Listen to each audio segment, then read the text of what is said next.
Kain sa bahay. Narito na ang sagot mga katropa. Ang super manok lechon. Napapawi sa inyong gutom at siguradong mapapa-analyze ka dahil sa tender juicy na jam mo pa at siguradong malinis at bagong katay buhat sa farm. Kaya super masalasa at pangmasa pa. Ano pa hinihintay nyo mga katropa? Takbo na sa Super Manok Panteño Siniluan at bumili na, baka maabusan ka, katropa.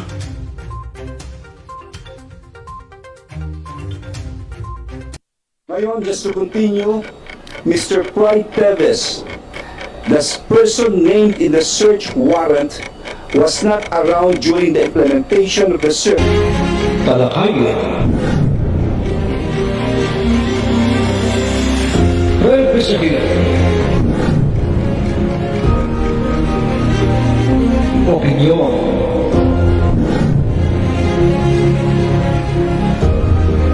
Palawakin. Aksyonan.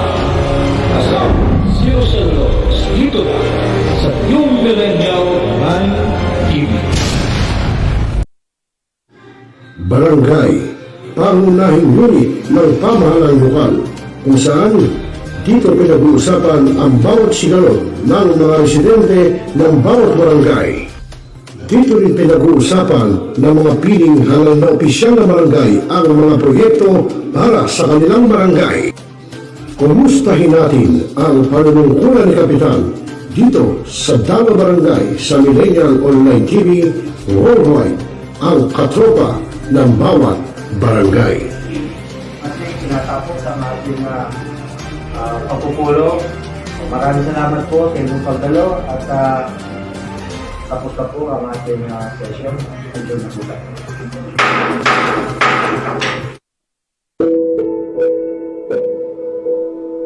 Ikaw ba'y nag-iisa? Nalulungkot? Dahil iniwan at ipinagpalit? Niloko? Naging minamahal? Kung ngayon, i-type sa inyong mga cellphone, Facebook o YouTube man ang Millennial Online TV. Dahil nasa Millennial Online TV na ang online haralista ng bagong milenyo, si Randall Villanos. Sana'y di magmahil kung dati kung araw ng di pang bata sa piling ni nanay. Nais kong mauli ang awit ninang mahal. You are the one who makes me happy when everything else turns to gray. Walk on through the rain. Walk on through the rain. Though your dreams be tossed and low.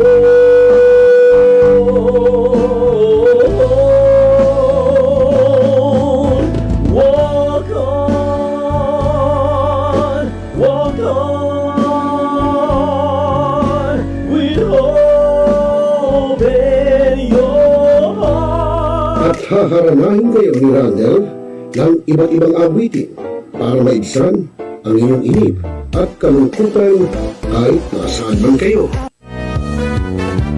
Hanggang sa tumanda.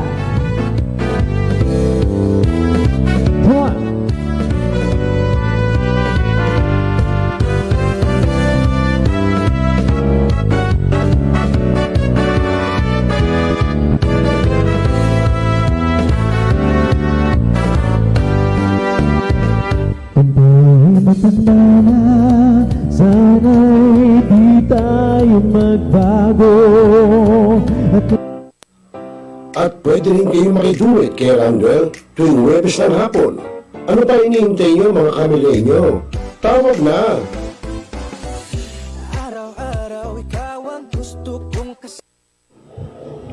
Responsable ka ng gun owner?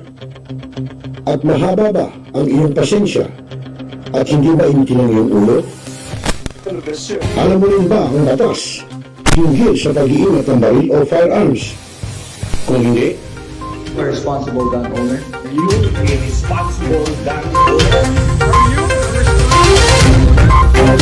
A responsible gun owner. Are you a responsible gun owner? Are you a responsible gun owner? The PNP Civil Security Group would like to advise all firearms holders to renew their license to own and possess firearms and firearms registration within 6 months before its expiry date.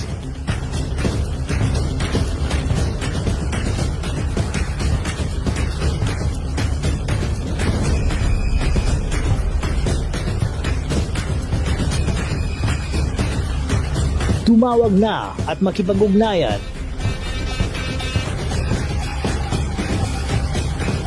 Be a responsible gun owner. One Gun Pilipinas ang sagot mga katropa at kaganos. Tayo ituturo sa inyo ng One Gun Pilipinas o OGP ang lahat ng legal na paraan at proseso upang ikaw ay maging isang responsableng gun owners.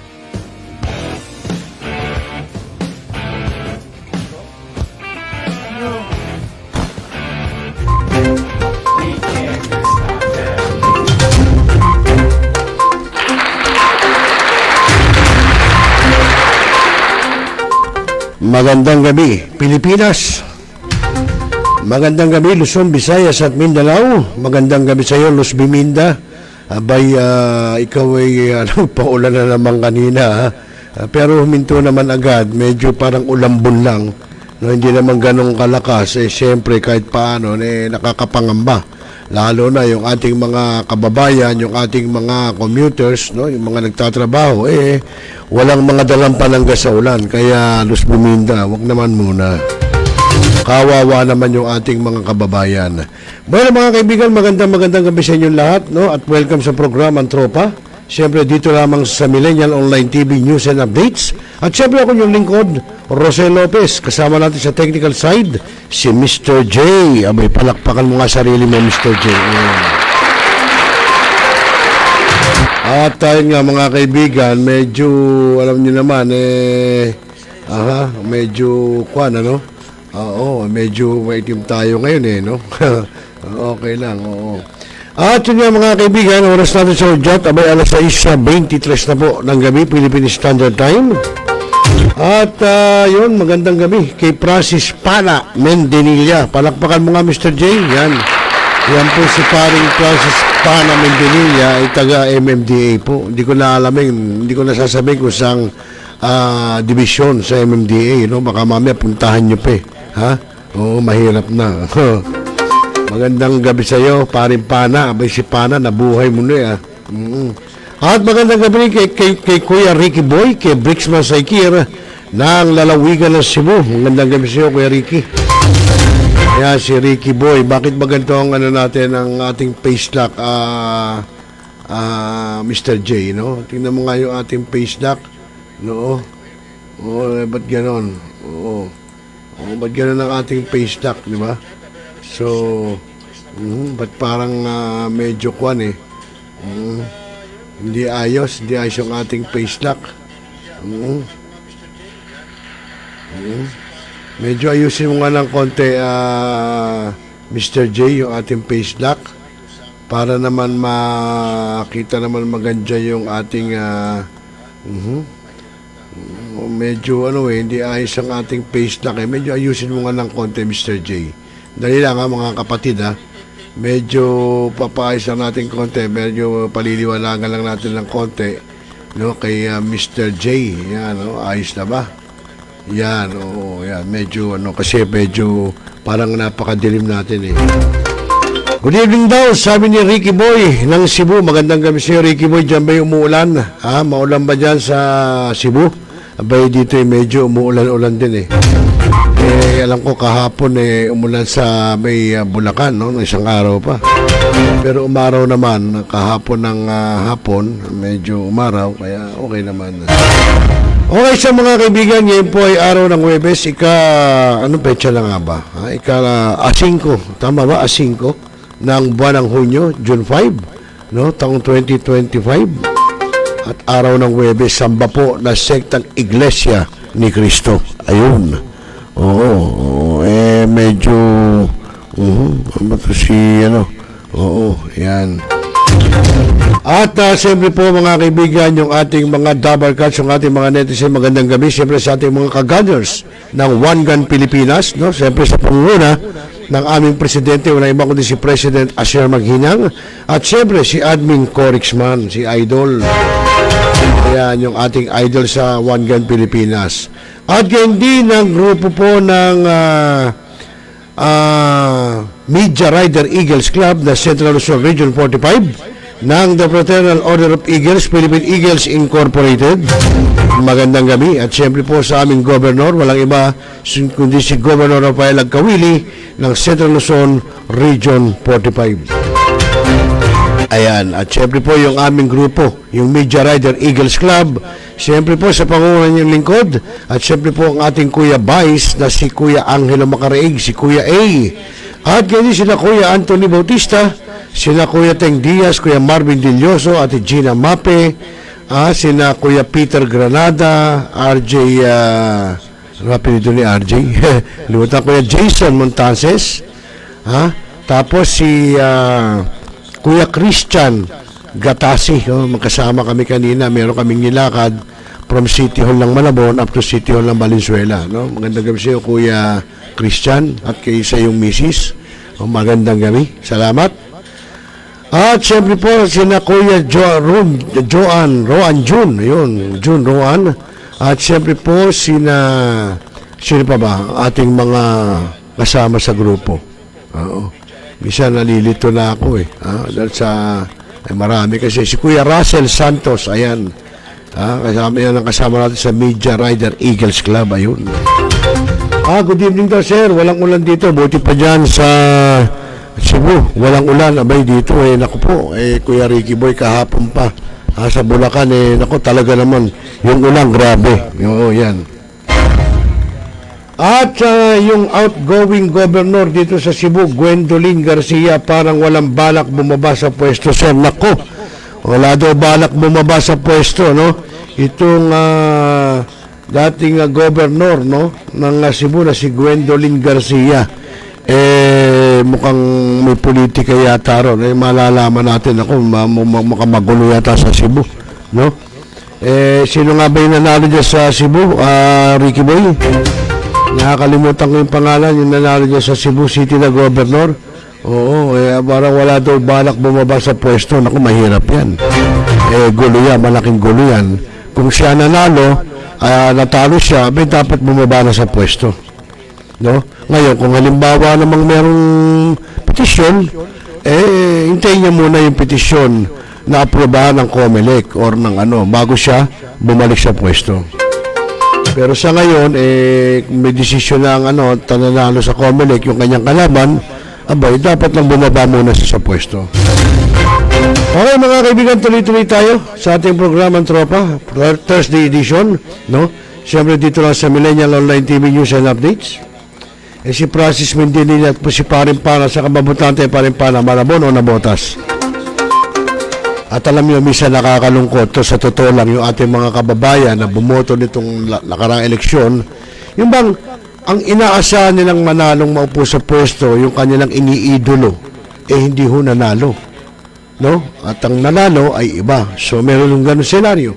So, siyempre yung nagagawin, actually, sa Malabon ho noon, nung nanalo si Mayor Jenny Sandoval, natalo po si Congresswoman J. Lacson Noel, nagkaroon po ng parang petisyon ng parang nagkaroon ng tawag doon, yung nagpunta sa City Hall yung mga supporters at nagkaroon ng isang parang pag-alsa, no, pag-alma, no, doon. Ewan natin kung ano mangyayari.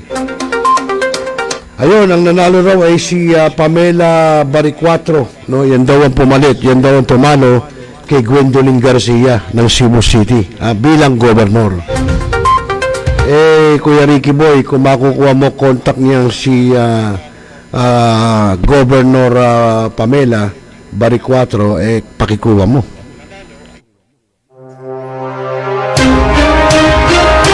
Para ma-interview natin, ano, kung ano ang plano niya. New elect Governor Pamela Baricuatro, yun ang bagong governor po na nanalo na sinasabi ni Ricky Boy sa Cebu City. Nako, mukhang magkakaproblema ang gulupan ng Cebu. Oo, pakikuha mo Ricky Boy, kung makukuha mo yung contact number, pwede nating interviewin dito through over the phone. Si new elect Governor Pamela Baricuatro. Mr. Pink Patotoy, ayun, pa-shoutout po si Mr. Pink Patotoy. Sino man to si Mr. Pink Patotoy? Ayot naman sa pangalan. Pink Patotoy. Patotoy, parang ano lang yun, Oo, di ba no? Mr. J. Ayan mga kaibigan, tuloy-tuloy tayo sa oras natin sa Udyat. Abay, alas 6:31 na po ng gabi, Philippine Standard Time. At ngayon pong gabi mga kaibigan ay pa-shoutout po. Sinoutout na kita, Mr. Pink Patotoy.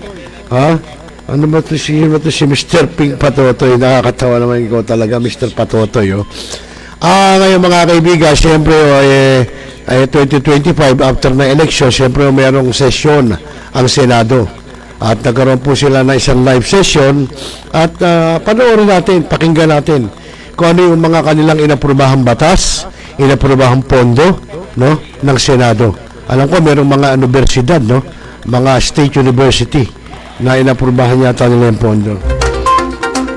Ayan, tuloy-tuloy tayo mga kaibigan, huwag na natin patagalin. Ito ngayon na natin kaagad po yung ginawang live session sa plenaryo, no, ng Senado.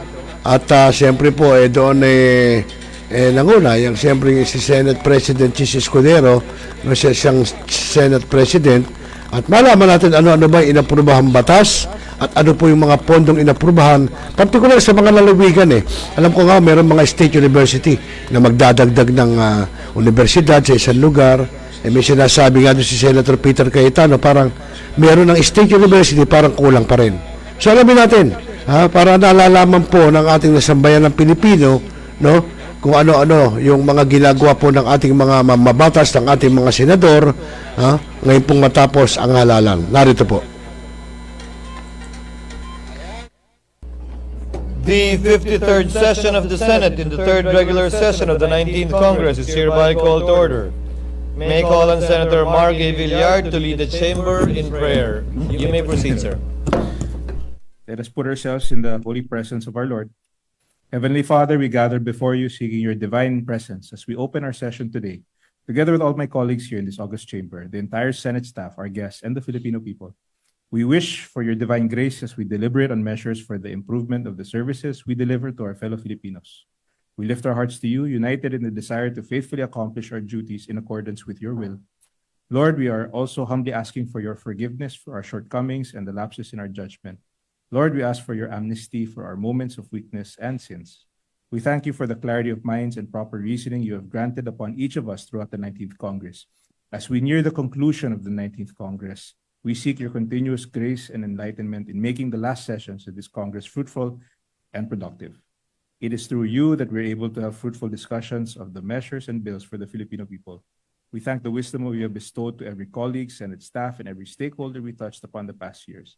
Almighty God, as we gather before you today, we also ask for your intervention for our countrymen who are in despair and need of your mercy and benevolence. We hope and pray that you will continue peace and understanding for all strife and conflicts occurring in the country and around the world. We hope for your guidance as we traverse these challenging times. This we raise in the praise and glory of your name, in all of your grace and honor. In Jesus' mighty name we pray. Amen. Amen. Thank you, Senator Villar. Session is suspended.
Secretary will please call the roll. Roll call of members. The Honorable Senator Binay, Senator Cayetano Alan, Senator Cayetano P.A., Senator De La Rosa, Senator Ejercito, Senator Estrada, Senator Gatchalian, Senator Go, Senator Antiveros, Senator Lapid, Senator Legarda, Senator Marcos, Senator Padilla, Senator Pimentel, Senator Poe, Senator Revilla, Senator Tolentino, Senator Tulfo, Senator Villanueva, Senator Villar Cynthia, Senator Villar Mark, Senator Zubiri, the Senate President. We are complete. With 23 senators present, Chair declares the presence of a quorum. Majority Floor Leader. President, I move that we defer the approval of the journal of the 52nd session, Tuesday, June 3, 2025. So move, Mr. President. Any objection? There being none, motion is approved. President, before we proceed with the other matters in today's agenda, we'd like to acknowledge the presence of several distinguished guests of the Senate and Senator Jingoy Estrada, DFA officials headed by Ambassador Maria Teresa Almohuela, Ambassador De Leon, Ambassador Bernadette Fernandez, Ambassador Marshall Alferez, Ambassador Deputy Assistant Secretary of the ASEAN Ana Maria Hernando, Executive Director Arlene Magno, Evangeline Ong, Ambassador to the ASEAN, guest of Senator Ejercito, the Mayor of Balete, Batangas, and Vice Mayor Payo, guest of Senator Subiri, Congressman-elect Loria of Albay, guest of Senator Cayetano, the members of the Legal Education Board, as well as the members of the FPJ Youth and our IBF minimum weight champion of the world, Pedro Taduran. We acknowledge them, Mr. President. To all the aforementioned guests, welcome to your Philippine Senate. Mr. President, we are in receipt of the Conference Committee report of the disagreeing provisions of Senate Bill 890, entitled An Act Right-Sizing the National Government to Improve Public Service Delivery and for Other Purposes, and House Bill 7240, entitled An Act Right-Sizing the National Government to Improve Public Service Delivery and Appropriating Funds Therefore. With that, I move to recognize our Senate President, Chis Escudero, the chairperson of the Senate panel, to give the highlights of the Conference Committee report. I so move, Mr. President. Senate President Escudero is hereby recognized. Thank you, Mr. President. Thank you, distinguished Majority Floor Leader. Dear colleagues, rather than dwelling on the fine print of this reconciled measure, which will be read into the records anyway, I will instead discuss the bigger picture. The principle of this bill is simple. The cure for big government is not to make it smaller, but to make it better, more efficient, and more responsive. This is the very impetus of this bill, to provide the framework within which the President can ensure that government resources are optimally used. After all, government resources come from the taxpayers' contributions, and these are not an unlimited resource. Moreover, whatever we take from taxpayers' pockets must be fully rebated to them in the form of efficient and effective programs and projects. This reconciled bill, Mr. President, distinguished colleagues, satisfies those requirements. It designates the President as the chief optimizing officer of the executive branch, empowering him to merge, consolidate, transfer, split, scale down, and abolish agencies and create new ones when necessary. He will be assisted by the Committee on Optimizing the Executive Board, who will serve as the brain trust in this effort. Agencies and their employees will also be consulted through organizational reviews and the preparation of organizational plans. In other words, this is no mere downsizing measure. It is about upsizing the number of personnel deployed where they can best serve the people. With that said, I move, Mr. President, that the joint explanatory note on the disagreeing provisions of Senate Bill number 890 and House Bill number 7240 be read in toto into the records, and that the bicameral conference committee report be ratified by the body. With the permission of the Majority Leader, I so move, Mr. President. Is there any objection? There being none, motions approved. The conference committee report on the disagreeing provisions of Senate Bill number 890 and House Bill number 7240 is hereby approved and ratified. Majority Leader. President, a slight oversight as to our guest. His representation would likewise like to acknowledge Congressman-elect Mercado of the Southern Leyte. Mr. President. Welcome to your Philippine Senate, Congressman-elect Mercado. Mr. President, I move that we resume consideration of Senate Bill number 2899 under Committee Report number 429. This is the bill on the Philippine National Nuclear Energy Safety. So moved, Mr. President. In objection, there being none, the resumption of consideration of Senate Bill number 2899 is now in order. So, President, parliamentary status is that having closed the period of interpellation, I move to open the period of amendments and recognize the sponsor, Senator Alan Peter Cayetano, and to propose individual amendments. Alisin mo na ito. 1 minute suspension, Mr. President. Session suspended.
Motion is approved.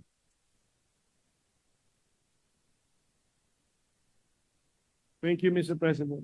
The minority leader as well as the distinguished sponsor, Senator Alan Peter Cayetano, are recognized.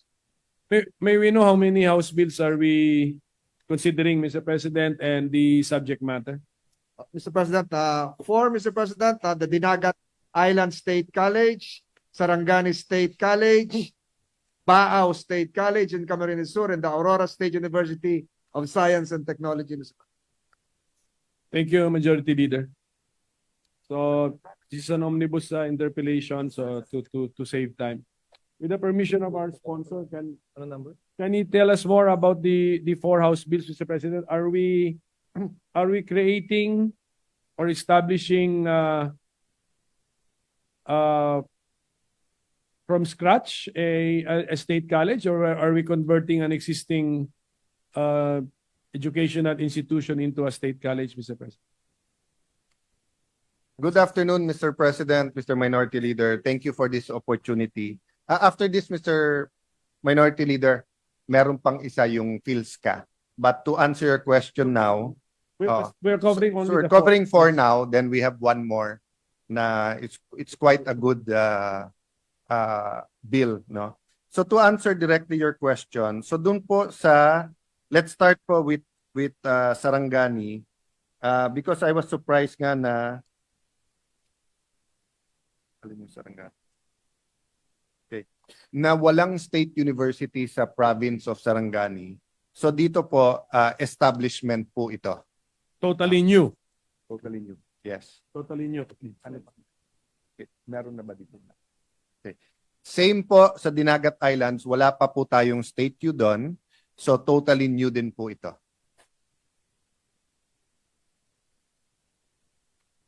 Yung Rinconada po is a conversion po. So this is actually a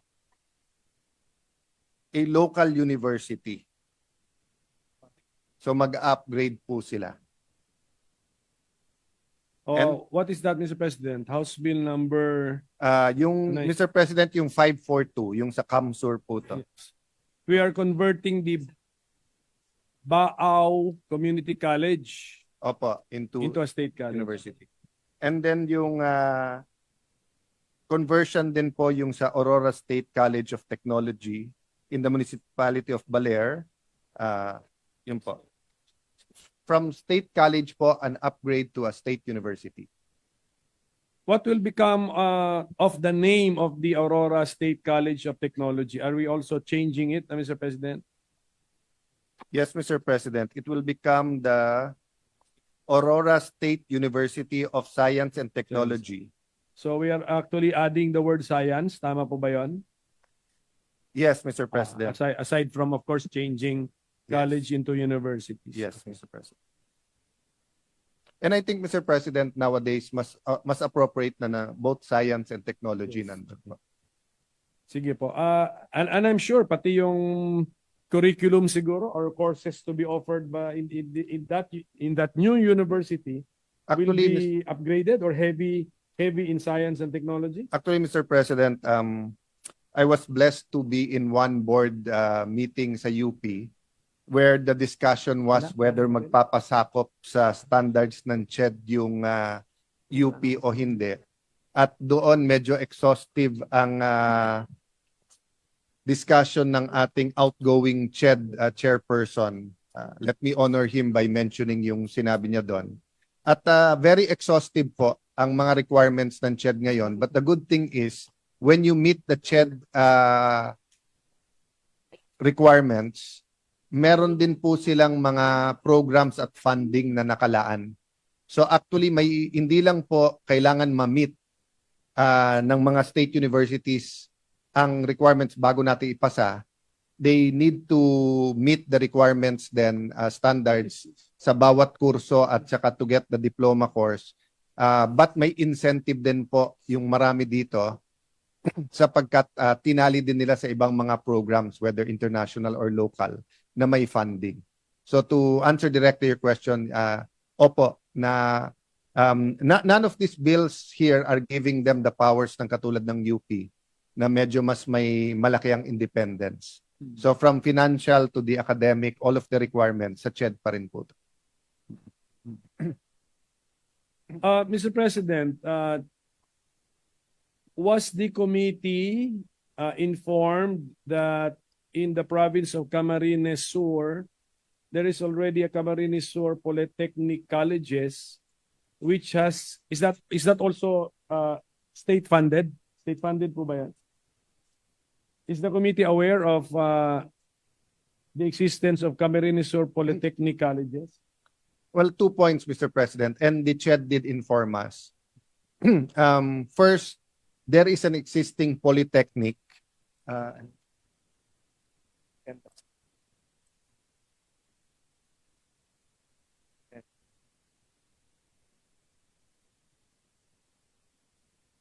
So, one of the discussions is that yung magiging difference po ng polytechnic o yung trend ng pagtakbo ng polytechnic like PUP versus yung science and technology. Second is the huge number of population and congressional districts sa CAMSUR. And third, in consultation with the Senate President, na since ito ay local bill, we took into consideration the author, Congressman El Rey Bilfert, who's the incoming governor. No? And despite, by the way, no, thriving din po ang mga private universities dyan. But since people have more resources now to go to school at saka yung scholarship natin is still confined to State U, they do want to have both the Polytechnic and the Science and Technology High School, State University, sorry. This is the Baao Community College converted into a state college. Yes. Sorry. So they do want to have both. They want to have a state college and they want to have a polytechnic. Yes. Ngayon, kaya nga, I'm just bringing this up for the sake of these Camarines Sur Polytechnic Colleges. Meron din daw itong application for a conversion into a state university. So, will this House Bill 9314 under Committee Report 542 now affect the pending application for conversion into a state university of that Camarines Sur Polytechnic College? Honestly, it may, Mr. President. Pero hindi pa nag-act yung House dun sa House Bill na yan. Okay. Sige. So, we're acting on what they did send to us. So. Naunahan lang. Oo. Sige po. It's really the judgment of the local leaders, Mr. President. Yes. So, But Mr. President, like coming from a fast-growing city itself, so we have a TUP, PUP, Taguig City University. Kulang pa rin ho eh. I mean, just talking from our locality, despite the thriving private school, and then like in Taguig, we have a branch of PUP, TUP, and then TCU. Kulang pa rin yung facilities and yung schools. Ang question lang, talagang dagdag pressure to sa gobyerno to have more scholarships.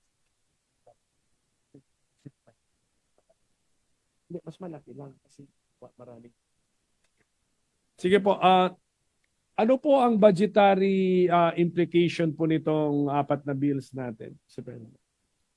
Doon po sa dalawang bago, of course, Mr. President, kasama din dito yung mga structures. Ang maganda naman sa bagong structure, well, for the next 10 years, not only is it more appropriate, relevant, latest infrastructure, and of course, the members of Congress and the LGUs are, especially the provincial government, is committing to also help. Of course, new items din to. So yung professors and everything. Sa conversion po, it's more of the new courses and more autonomy, but hindi ganun kalaki yung epekto sa budget. But right now, Mr. President, ang challenge talaga ng lahat ng state U kasi is yung existing law on the scholarship, di ba? So yung pressure na mas maraming pumasok kasi alam nilang libre pag state U. And then ang ginagawa po ng CHED, nililimit din yung pagtaas nila ng tuition fee. So dati ang binabalanse ng state U is yung sentiment ng parents at ng estudyante if they can afford sa state U, but binabalanse nila sa income para pagandahin. But with our scholarship programs right now, di ba? Nag-aalat ang CHED, depende sa dami ng ng students. So really, most of our state use or a lot of them, ang problema, it's overcrowded. Correct. Correct. But that's a subject matter for another bill. Yes, but ang point ko po, so the net effect of having more local state use is yung iba ma-decongest din, o kaya instead of having to leave your province, babalik din. So to be very honest, Mr. President, definitely yung dagdag sahod, dagdag administrative cost, but it won't be a peso to peso exact because nga mababawasan naman yung ibang state use na katabi because meron na ngayon additional na state use, and besides, so sometimes the students are forced to accept courses na hindi nila hilig or hindi nila first choice because yun lang nag-open sa state use, tapos sa state use libre. But if you have more state use with different courses, then it's a better matching sa mga estudyante. Opo. But the conversion of a community college into a state college in Camarines Sur, the conversion of a state college into a state university in Aurora, plus the addition of the emphasis on science, will definitely attract more students. Yes, so, yes. And it's sort of a reward, Mr. Yes, President. but yung ano ba, yung physically, doon ako nakatingin. How about, are we giving them budgetary support to also physically improve their premises to accommodate an increase in the student population or applicants? I think I and we would like to do that, but we also don't want to have unfunded loss. So that's why usually po sa GAA na po natin nilalagay. Kasi dito I was tempted to put generous amounts, 'di ba? Especially kung dun sa bago, at least yung main building nila, no? Silagyan ba niya ng amount ito? Itong bago? Ito, Walang amount. So even dun sa bago, sir, wala tayong, sa appropriations clause, wala tayong linagay na amounts? Sa Dinagat Islands and sa Sarangani? Let me go to it exactly po para... May question, may pending question. Pasagot ko. Ano yung nilagay? Supported naman tayo dito sa Dinagat. Ayan po, Mr. President. Sa Dinagat po, Section 21, the amount necessary to carry out the implementation of this act shall be included in the annual General Appropriations Act. No? Ganun din po. Sige po. Ganun din po dun sa isa. So meaning to say, we have not yet standardized the expenses connected with the establishment of a state college, Mr. President. Unlike nalala ko nung we're establishing departments, new departments, pagkausap mo si DBM, meron siya more or less ballpark figure. Yes. So dito, in establishment of a state college, of a totally new state college, wala pong parang ballpark figure. More or less, Mr. President, ganun din po sa DepEd. Kasi, of course, it varies regionally, but more or less, the DPWH can tell you magkano per classroom, tapos fixed talaga na pag ganito karaming classroom, ganito library, ganito principal's office. Sa state universities, a little bit more complex, but what happens kasi is that the members of Congress and the governor usually also commits funds for the infrastructure. So kung hingan po natin sa CHED, they can give a ballpark for the number of professors vis-a-vis the number of students and everything. But for the facilities and for the buildings, katulad po ngayon na yung sa buildings, kanya-kanya din pong design talaga eh. And then may dormitory ba or wala, may laboratories ba o wala. So hindi siya katulad ng DepEd na medyo mas likahon po yung funding requirement. So Mr. President, of course we are in total support of these four measures, Mr. President, which make quality hopefully sana be under CHED strict supervision. Yes. Quality education will be made more accessible, and then we are now upgrading the available college education into other areas, Mr. President. And let me assure you, Mr. Minority Leader and our colleagues, from Senator P.A. when she was the chair, nung magkasama pa yung dalawang committee, and then I'm not sure if Senator Win was chair when magkasama pa, and then si Senator Cheese. hindi na tayo naglalagay ng exemption. So dumadaan talaga to sa CHED. Tapos they have to comply. So there's actually marami pa tong bills pero we're not bringing to the floor until they comply.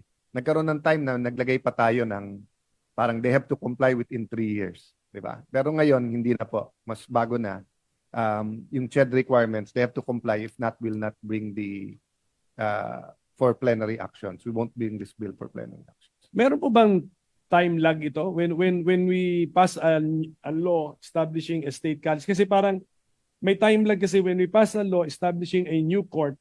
From experience, alam natin na may time lag na 2 to 3 years before the court comes into existence. In the establishment of state colleges, meron na ba from experience? Can we say what is the time lag?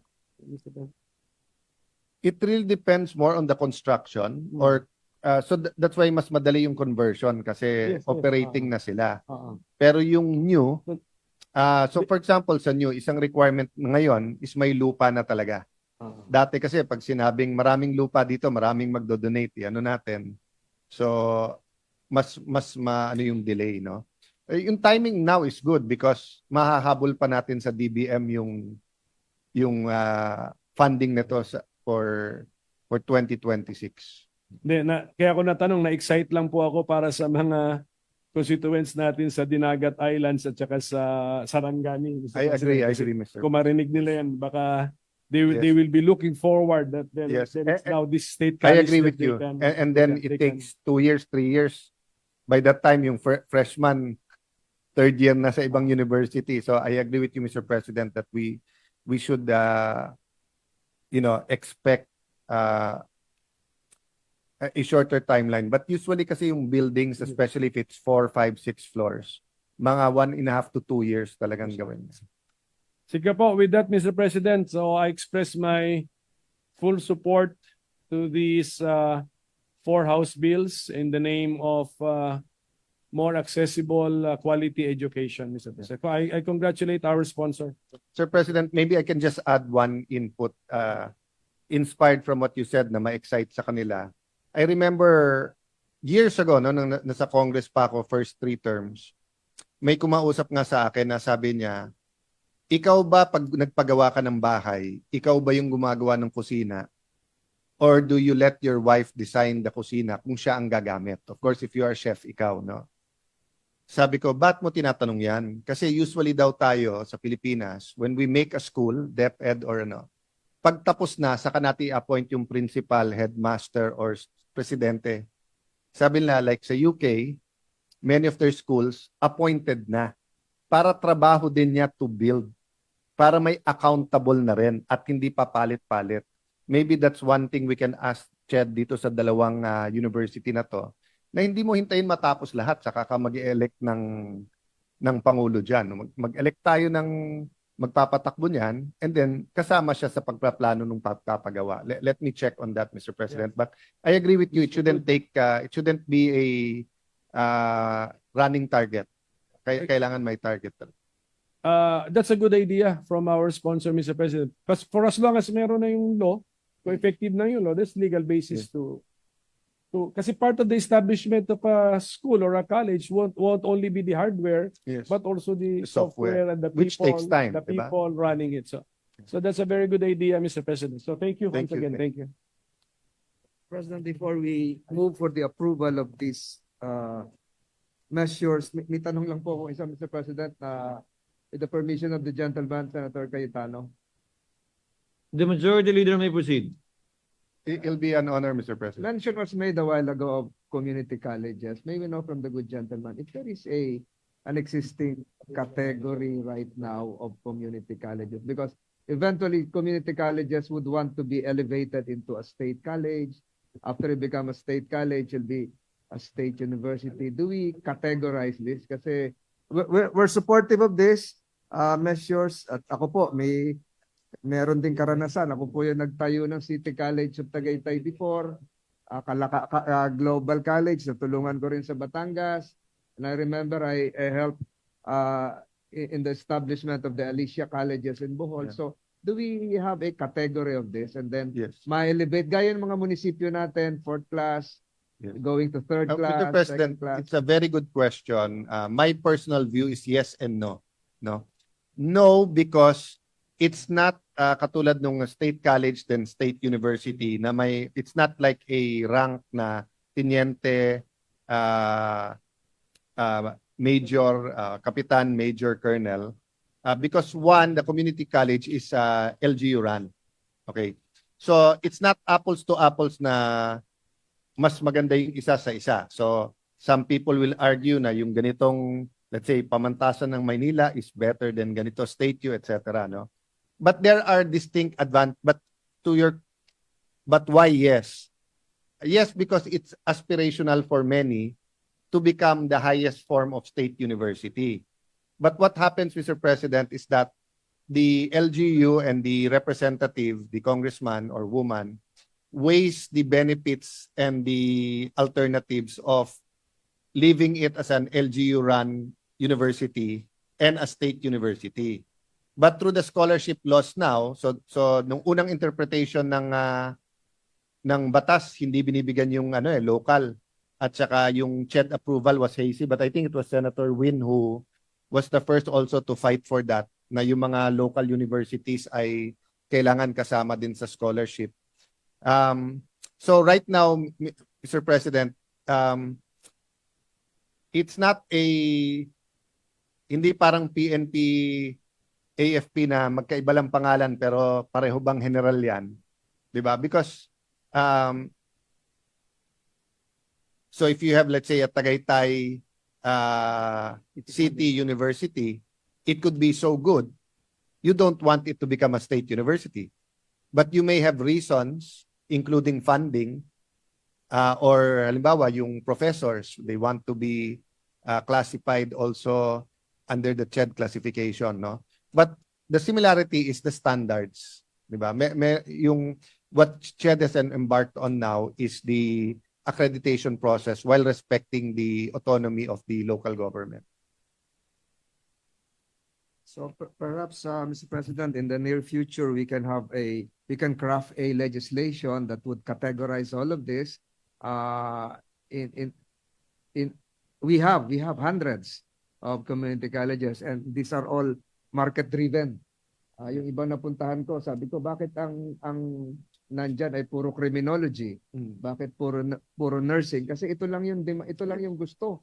Ito lang yung demand dito. So hindi sila infuse ng other courses. So siguro po at a later date, perhaps the good sponsor can craft a legislation that would categorize all of this. That's a very good idea, Mr. President. And tama yung word na ginamit mo, market-driven, both on the positive and negative side. No? On the negative side is parang i-offer lang natin kung ano yung uso ngayon na course. On the negative nga, you want to have a healthy balance between the private universities and the state use. But since the scholarships ay mas mura ang state use at ang pera nandun sa scholarship, hindi market-driven ang pagpili ng estudyante ngayon, no? So they go where they can actually see themselves graduating, no? Rather than saan ba yung best for the course I want at doon ako pupunta. So much work has to be done in that aspect, Mr. President, Mr. Majority Leader. Thank you, Mr. President. Thank you, Your Honor. Mr. President, there being no other reservation for interpellation, I move to close the period of interpellation. Any objection? Hearing none, motion is approved. Sir President, there are some committee amendments. The gentleman may proceed after the majority leader opens the period of amendments. Mr. President, I move to open the period of amendments for House Bill. We do this separately. House Bill number 10405. Recognize the sponsor.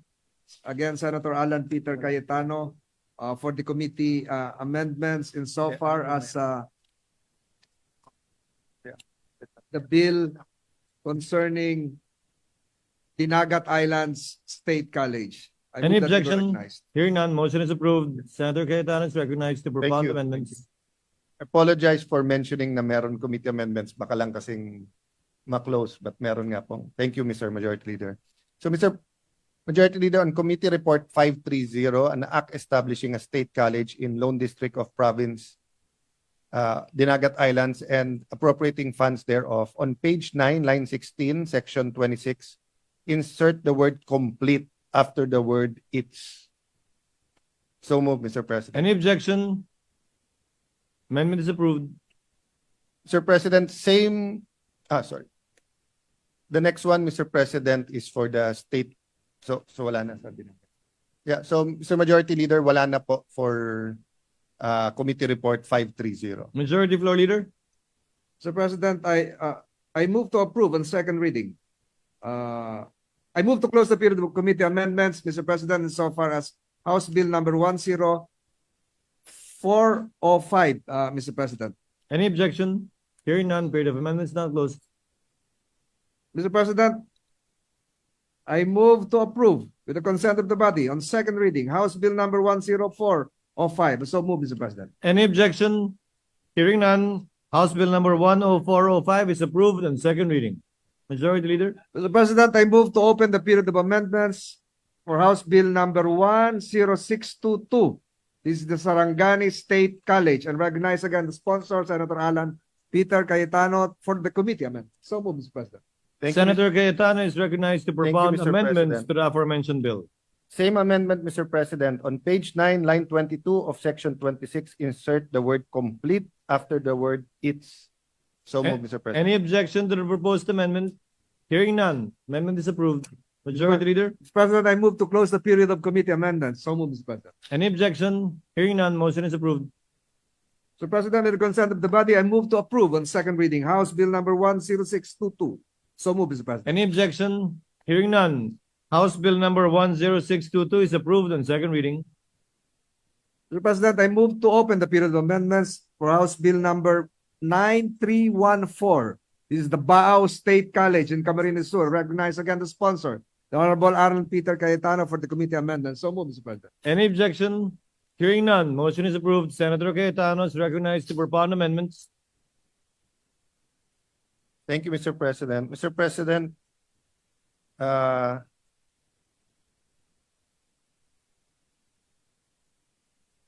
House Bill 9314, amendment through substitution. I move that it be approved by 1, deleting the entire text after the enacting clause. 2, replacing the same with the provisions of herein attached House Bill with committee amendments. And 3, amending the title to read as follows: an act converting the Bao Community College in the municipality of Bao, province of Camarines Sur, into a state college and to be known as the Rinconada State College, and appropriating funds therefor. Any objection to the proposed omnibus amendments by substitution? Hearing none, motion is approved. Mr. President, 1 minute suspension. Session is suspended.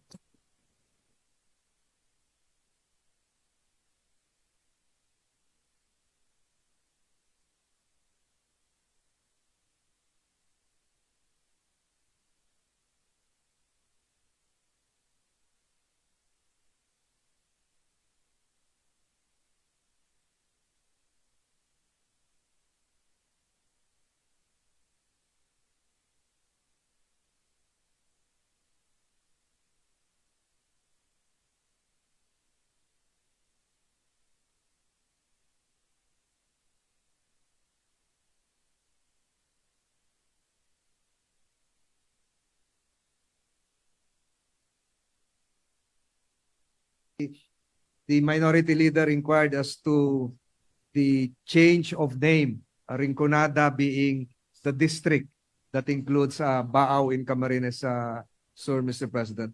Mr. President, I move to close the period of committee amendments. Any objection? Hearing none, motion is approved.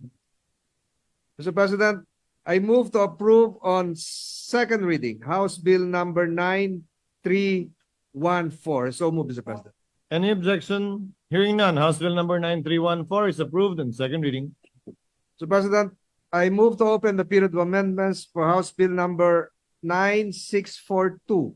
And again, recognize the sponsor, Senator Alan Peter Cayetano, for committee amendments. So move, Mr. President. Any objection? Hearing none, motion is approved. Senator Cayetano is so recognized. Thank you, Mr. President. Mr. President, amendment by substitution of House Bill 9642. One, by deleting the entire text after the enacting clause. Two, replacing the same with the provisions herein attached House Bill with committee amendments. And three, amending the title to read as follows: an act converting the Aurora State College of Technology in the municipality of Baler, province of Aurora, into a state university to be known as the Aurora State University of Science and Technology, and appropriating funds therefore.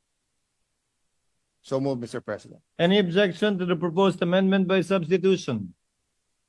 Hearing none, amendment is approved. Mr. President, I move to close the period of committee amendments. So move, Mr. President. Any objection? Hearing none, period of committee amendment is now closed. Majority Leader? Mr. President, I move to approve on second reading House Bill number 9642, the bill creating the Aurora State University of Science and Technology. I so move, Mr. President. Any objection? Hearing none, House Bill number 9642 is approved on second reading. Majority Leader? Mr. President, I move that we suspend consideration of the four measures which were just discussed and approved on second reading. I so move, Mr. President. Any objection? Hearing none, motion is approved. 1 minute suspension, Mr. President. Before the chair suspends session, chair would like to acknowledge the presence, I see them in the gallery, of Governor-elect Noel Rosal of the province of Albay, as well as Congressman-elect Caloy Loria of the 2nd District of Albay. Welcome to your Senate. Session is suspended.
President, before we close the period of interpellation, just one question to be addressed to the good sponsor. The gentleman may proceed. Mr. President, may we ask the good sponsor, how would you now delineate the function of this proposed aviation academy, as well as the graduates that would be produced with the flying school, the Philippine Air Force, the flying school of the Army Aviation, Mr. President, as well as the flying school, Mr. President, of the Philippine Coast Guard? Ano po yung pagkakaiba nito? So it will actually complement, because you need several hours of flying time, let's say 200 hours. In fact, yung graduate nung Air Force, usually wala pang 200 hours. Dito din sila sa FISCA kumukuha. So what will happen, Mr. President, diba? If you're a graduate of the Philippine Military Academy and you're assigned to the Air Force, you go to either the FISCA or the Air Force. So kumbaga parang ito yung civilian component. So if they were a private school, So whatever private aviation school is a third leg in sa pagko-complement ng tatlo. So but hindi lahat ng graduates ng FISCA goes to the Air Force, mga 20% lang. Yung 80% can go usually sa private, sa civilian. So complementary po siya. Hindi rin kaya nung Air Force Flying School i-accommodate lahat, and there are certain aspects na mas maganda yung facilities ng FISCA. And one last question, Mr. President. Is there any inkling on the part of this aviation academy, perhaps not now, but in the near future, to somehow quasi-regulate the various independent aviation schools proliferating in the entire country? Lahat po na maliliit na nagpo-produce ng mga pilotong Bombay, Yes. nagpo-produce ng pilotong galing sa ibang bansa na nasa... So right now, Mr. President, it's still CAAP that regulates. And even FISCA will have to go through both CHED and CAAP. So ang magre-regulate po nung iba ay yung CAAP pa rin, Mr. President. Kasi magkaka-conflict din, Mr. President, if they're the premier university, tapos nire-regulate nila yung ibang maliliit. So CAAP is like the CHED of aviation. Yes. That's clear, Mr. President. Mr. President, may we recognize Senator De La Rosa is raising his hand. Senator De La Rosa is recognized. What is the pleasure of the good gentleman? Just addendum to the question of the good majority leader, Mr. President, You may with the proceed, sir. permission of the good sponsor. You may proceed, sir. Yes, sir. I just would like to be clarified. For me, this aviation academy is purely civilian and private. Civilian and public, state Public. state universities. Parang state university and Yes. So, Mr. President, government-owned. Yes. Government-owned. ito na po yung existing ngayon na may campuses sa Basa Air Base, Fernando Air Base, Brigadier General Benito Ebuen Air Base, and may campus sa Lapu-Lapu City. Pero sa 100% graduates nila, more or less 20% pumapasok ng Air Force. Yung 80% civilian private. But yung graduate ng mga Air Force Academy, pumapasok din sa FISCA kasi for the flying time. So yung Philippine Air Force Flying School, that's a separate entity. Separate po. But their cadets or their students, dadaan pa rin sa inyo. Pwede O hindi po, na? nag-enroll po. Whether it's for aircraft maintenance or sa mga piloto na kailangan ng airtime, ng flying time. Okay. So for purposes of discussion, Mr. President, yung piloto, when I say I graduate from PMA, I'm joined the Philippine Air Force, then I took a flying course, dadaan ako sa Philippine Air Force Flying School. Hindi ako makagraduate from my flying requirements kung hindi ako dadaan sa inyo? Hindi po. Hindi. Makakagraduate po kayo kung matapos mo yung flying time. Okay. But since limited din yung mga aircraft at resources nung sa Philippine Air Force, yung iba nag-enroll sa FISCA. Pati yung repair and maintenance po. Okay. Basta ito'y government na civilian. Yes. But in fact, the partnership sa board, no, parating merong the commanding general of the Air Force is a member of the board.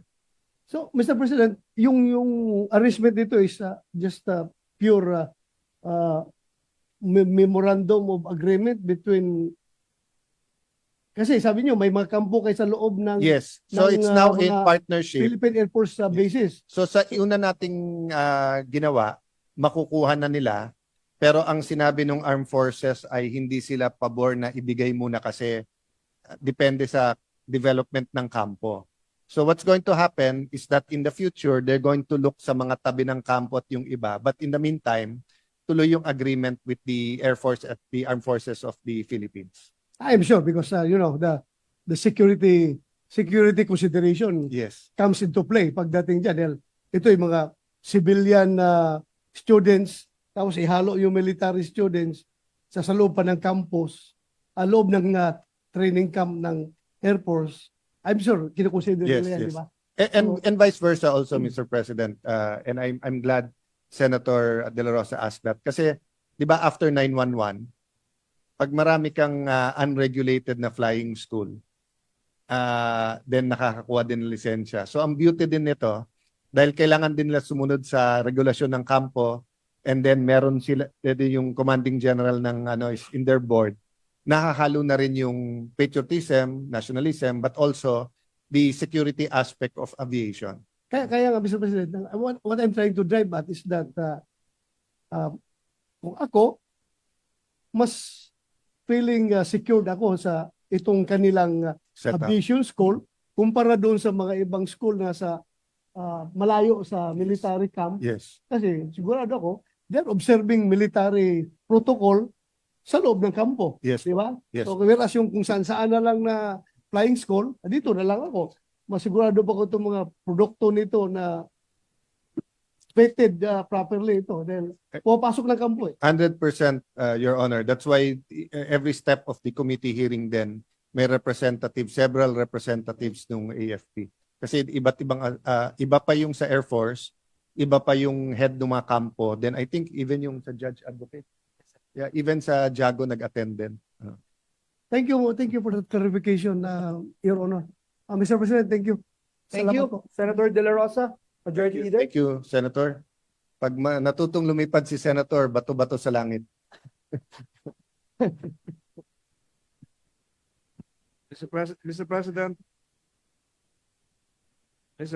just one manifestation that probably might ignite again the creative juices of our good sponsor here. We just approved a few minutes ago the right sizing bill. And perhaps in the near future, this aviation academy can be merged with the PADC, the Philippine Aerospace Development Corporation. So this is just one unit because I heard something about maintenance. That's a very good idea, Mr. Majority Leader, we have just because approved the right sizing bill. It can be part of this aviation school. nag-lapse kasi yung PADC, but incredible po yung mga nagagawa nila. So that's something I'll ask the President to look into, whether the personnel or yung technology, yung absorption. But thank you for mentioning that.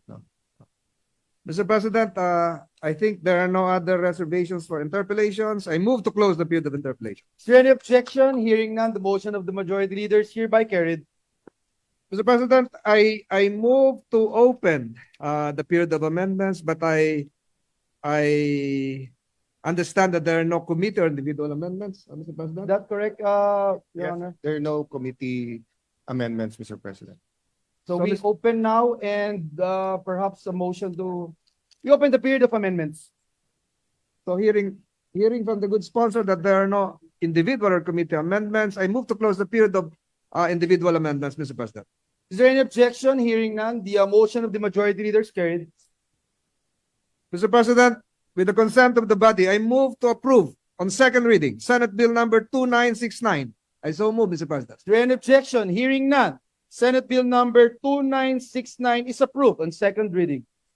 President, I move that we suspend consideration of Senate Bill number 2969. Is there any objection? Hearing none, motion is carried. 1 minute suspension, Mr. President. Senate suspended for a minute.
after having met and fully discussed the subject matter in a conference, hereby report to their respective houses the following. Number one, the conference agreed that the consolidated bill is a product of a long series of discussion in both houses of Congress. The Senate passed its version on August 12, 2024, and was forthwith sent to the House for their consideration and adoption.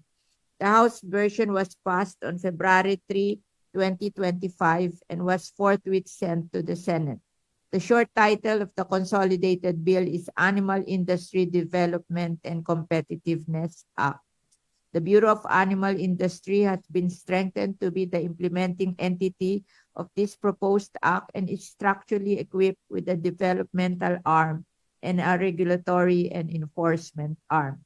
The National Dairy Authority and the Philippine Carabao Center are being strengthened with NDA to be given capitalization to, among other, establish stock farms and distribute as grant dairy animals. The Philippine Carabao Center, aside from performing its original mandate, shall also conduct research and development for other animals, and the BAI shall, among others, study and develop vaccines.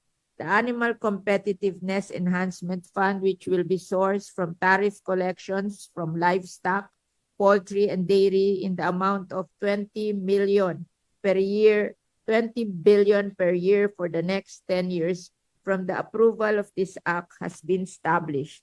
The National Dairy Authority and the Philippine Carabao Center shall spearhead the nutrition and milk feeding programs for our children in coordination with DepEd, DSWD, and the LGUs and other government agencies. Violation of this proposed act are being laid down with their corresponding penalties. The title of the consolidated bill is an act enhancing animal industry development and competitiveness, strengthening the Bureau of Animal Industry, and creating for the purpose an Animal Competitiveness Enhancement Fund.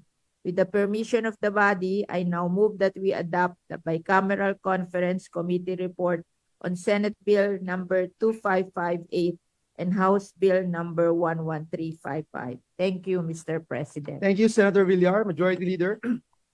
Mr. President, I move that we approve and ratify the conference committee report on the disagreeing provisions of Senate Bill number 2558 and House Bill number 11355, and let the text of joint explanation be deemed spread into records of the chamber. So move, Mr. President. Is there any objection? Hearing none, the conference committee report on the disagreeing provisions of Senate Bill number 2558 and House Bill number 11355 is hereby approved and ratified. Congratulations. Thank you, Mr. President. I wish to thank the body for approving our bicameral conference report, and I want to acknowledge the help of Senator Bato de la Rosa and Minority Floor Leader Senator Coco Pimentel. Thank you very much. Thank you very much, Senator Villar, our Senate Committee on Agricultural Chair. Majority Leader? Mr. President, I move that we resume consideration of Senate Bill number 2899 under Committee Report number 429, the bill on the Philippine National Nuclear Energy Safety. So move, Mr. President. Is there any objection? Hearing none, the motion of the Majority Leader is carried. Having closed the period of interpellation, I move to open the period of amendments and recognize the sponsor, Senator Alan Peter Cayetano, to propose the amendments. So move, Mr. President. Is there any objection? Hearing none, the motion of the Majority Leader is carried. We recognize the distinguished sponsor of the measure, Senator Alan Peter Cayetano. You have the floor, sir. Thank you very much, Mr. President. Mr. President, may I start on page 6, line 20, then invite anyone to interject if we're on that line or a previous line, Mr. President. So on page 6, line 20, replace the word authority with Phil-Atom. So move, Mr. President. Is there any objection? Hearing none, the motion's carried. Mr. President. Yes, what's the pleasure of the gentleman from Valenzuela? Anterior amendment. Anterior amendment. You may proceed, sir. On page 2, line 8, delete the clause C. I so move, Mr. President. What does the sponsor say? Accepted, and this is part of our commitment to the minority to make Accepted. sure na technology neutral. No, It's accepted by the sponsors. There any objection? Hearing none, the motion's carried. And to add, Mr. President, this is in line that Phil-Atom is focused on regulation, and the clause that was deleted discusses about installation. So this is in line with promotion as well as policy of adoption nuclear power, Mr. President. So we need to be very clear that policy is not within the ambit of Phil-Atom, Mr. President. So I think we Yes, would I duly noted. sponsor. Just to appreciate the explanation of Senator Gatchalian. Tama po yun. Mas hindi natin pwedeng sabihin hindi sila nagpo-promote and then nagre-require tayo ng installations. So thank you for that, Senator Gatchalian. Thank you. Thank you to the good sponsor. Thank you. That's clear. We're now on page 6, Your Honors. You may proceed, Senator Cayetano. So I'm going to page 9. Any amendments before If page there are any more amendments on page 6, No amendments, Mr. President. hearing none, page 7, page 8. We go to page 9. You have the floor, Senator Cayetano. Mr. President, grammatical and style to. So on page 9, line 2 to 16, delete the entire provision, except the section, number, and title, and replace with the following. The Phil-Atom shall be headed by a Director General, open parenthesis, DG, close parenthesis, who shall be appointed by the President of the Philippines for a term of 5 years and shall have a salary grade of 31, open parenthesis, SG-31, close parenthesis, period. The DG may be reappointed for successive terms of the same duration. The DG shall be responsible for overall management of the Phil-Atom and shall exercise provisions over its administrative, technical, and financial operation. The DG shall also have the authority to appoint the personnel of Phil-Atom subject to applicable civil service rules and regulations. The DG shall be assisted by 4 Deputy Director Generals, open parenthesis, DDGS, close parenthesis, who shall be appointed by the President of the Philippines and shall have a salary grade of 30, open parenthesis, SG-30, close parenthesis, colon, provided that for the initial appointments, 1 DG shall serve a term of 5 years, while the other DGs shall serve staggered terms of 4 years, 3 years, and 2 years respectively. Thereafter, all subsequent appointments to the position of DDG shall be for a term of 5 years, provided finally that DDGs shall be eligible for appointment for successive terms of the same duration. In case a vacancy occurs before the expiration of the term of office, the appointment to such vacancy shall only be for the unexpired term of the predecessor. Subject to style, I so move, Mr. President. Is there any objection? Hearing none, the motion is hereby carried. Mr. What's President, the pleasure of the gentleman from Bukidnon, Senator Zubiri? with the permission of our distinguished sponsor, I asked permission earlier to just raise a few points that may be able to lead to possible amendments in the measure, if it's all It's right. an honor, Mr. Thank you. President. And a My dear privilege. may colleague, proceed. maraming salamat. Mr. President, about 2 years ago, we had the opportunity with Senator J.V. Ejercito together with Senator Nancy Binay when we went to visit in France, together with Senator we'll show the picture. ASN, Autorité de Sûreté Nucléaire, ASN. Roughly translated, Nuclear Safety Authority. Kasi parang French yung baliktad. So, when we had that meeting, because France is a leading producer of nuclear energy in Europe and the whole world, as a matter of fact, we noticed they kept insisting on the very difficult process of being independent, Your Honor. In other words, Mr. President, this body that we're creating today, if we pattern it to that system, the French system is that they are very independent. In other words, even the President Macron, has no say in the appointment of the people involved, the directors involved. They go through a very difficult selection process. because they're afraid of them being politicized. I mean, we understand right now we're faced with the situation. We want to operate nuclear power plants and all. But the reason they gave was because we asked that question. In the Philippines, if the president wants to appoint a certain individual, baka politiko pa. Nangyari na sa amin yun. Kami ni Tita Cynthia Villar, sama si Ma'am Cynthia. And yung head ng Bureau of Animal Industry, tinanong namin sila, saan ka ba iyo galing? As I quote Ma'am Cynthia Villar, sabi niya, ako po'y dating barangay captain. Siya ang head ng BAI. Ayaw po natin sa isang ahensyang ganito na maging politicized in terms of appointments, because the reason they gave to us, and this can be confirmed by Senator JV, Your Honors, and Senator Bongo and Senator Nancy Binay, was if the power plant needs to be closed down, kailangan yan ma-shut down for whatever reason, for security, safety, biohazard, etc., etc. The President of the Republic of France cannot intervene, even if it will cause power outages.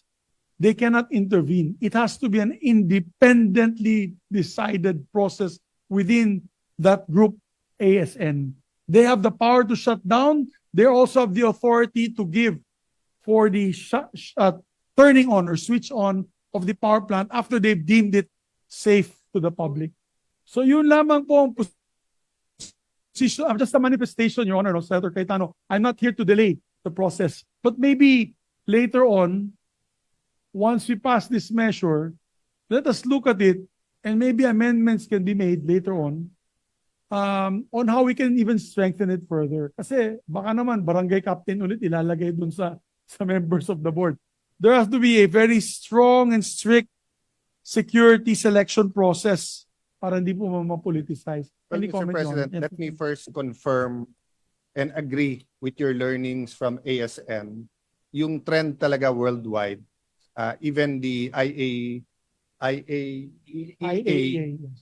and even the Japanese regulatory, after these accidents, yan parate ang kanilang learning, that it has to be strengthened. Dapat nandiyan yung safeguards, dapat yung qualifications, and independent. So binibiro ko nga sila na they're so independent, they're willing to take on impeachment duties. Actually, this could be naman the foundation bill. Yes, this could be the foundation. But to answer your immediate concern about political appointments, unless the politico or barangay captain or congressman or senator has at least 7 years of actual and distinguished experience in the respective fields of nuclear science, physical science, law, engineering, medical or allied medical sciences in radiation field, they cannot be appointed. But I agree with you, Mr. President, that we are in the process of rushing para nga may independent, kasi sa ngayon sa PNRI, pareho silang promotion, research, and regulatory. Yes. So lalo silang hindi independent now. Yeah. But to your point, there may be still more. But we're hoping that if this T.R.O.P.A is created, there'll also be more Filipinos who will go into these fields. Yes. Para that's also part of the independence, di ba? Na mas marami kang mapagpilian talaga. Actually, on the front of medical, the nuclear medical research and science, I see the very good men and women of the DOST behind you, and I'm very close to them. I fully support this measure. Maybe when it comes to already building of large nuclear power plants, we may either formulate a new law or amend this law for that particular purpose to isolate talaga this body and agency to make it really at par with other agencies of the world which really monitor and regulate nuclear power. Because as we all know, the accident like Fukushima and other accidents like the 3 Mile Island accident, Chernobyl, it can really be deadly and destructive to the environment. I personally am a convert. I am pro RE, renewable energy, but obviously in other countries that also promote renewable energy, they consider this a renewable energy source as well, as long as it is safely harnessed, then we have no problems about it. So yun naman po, we can use this as a foundation law. And of course, the law is not like the Bible where it is finite and in its decisions of the Lord. No, tayong dalawa, we're conservative members of Congress. So ito naman, pwede natin i-amend. Eventually, later on, we can even strengthen it. And we can strengthen it together. As soon as we have a plan and purpose of creating nuclear energy as a base load for our country. I cannot agree more on the spirit or the purpose that you are mentioning, Mr. President, that if ever the Philippines goes into nuclear power plants of whatever nature, whatever size, kailangan PhilAtom is so strong that no is no and yes is yes. Having said that, on the policy side of whether we should go in or not, doon ko po hinihiwalay itong bill na to. Diba? Kasi in the policy side, that's where the debate is. That's where we appreciate your being converted, but we also appreciate that there are people who believe that there's another path towards energy independence that does not include nuclear power. Not to mention the fact that it's actually very expensive, Your Honor. That's I'm about Together to in mention, yes. practice at the time. Because I myself, Your Honors, I'm not a fan of nuclear energy until such a time when I got a chance to hear about the modular. And during the discussions on the cost of electricity, when we were passing the Meralco franchise, we were told that the Philippines has among the highest electricity cost in Asia relative to income. For many Filipino households, electricity comprises 10 to 15% of expenses. Now, in contrast, countries with nuclear power spend less than 1% of household income on electricity. But at the same time, Your Honors, and this is one thing that I'd like to raise Your Honor, especially with the author of the measure. DOST came up with a statement, if I'm not mistaken, in a couple of years ago, saying it will lower the cost. And according to DOST, nuclear energy has the capacity to produce baseload power for a continuous supply of electricity 24/7, but we emphasize the safety and sufficient safeguard in its utilization, Your Honor. Yes. But which so? No, Kasi Mr. President, when you compute the ang nuclear power, accepted yan worldwide na mahal sa umpisa but long-term mas mura. But that's precisely why we're separating this bill from PNRI.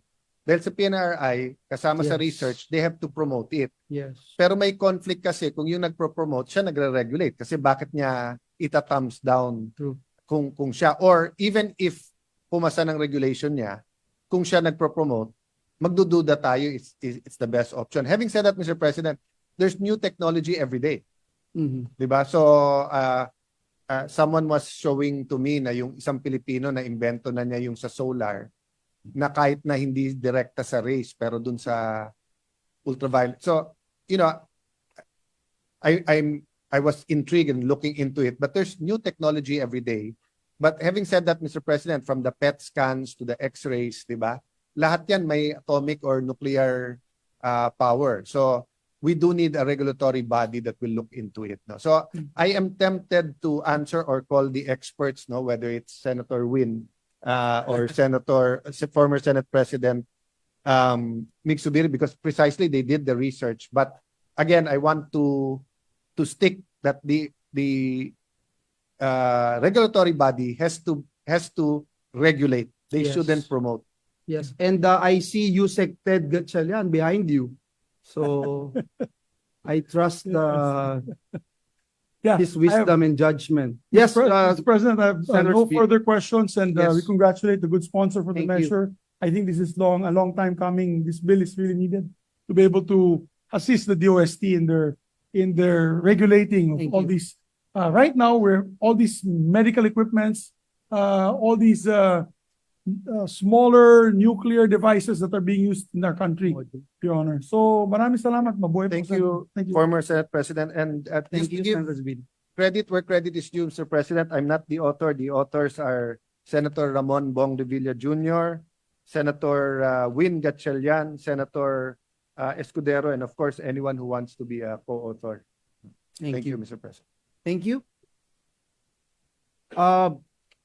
What is the pleasure of we're the distinguished going- lady from Antique? Thank you, Mr. President. I would want to propound some questions, clarificatory questions, where my amendments will be based on, if the good gentleman, the sponsor. Yes, we are now on page 9, ma'am. Yes. Yes.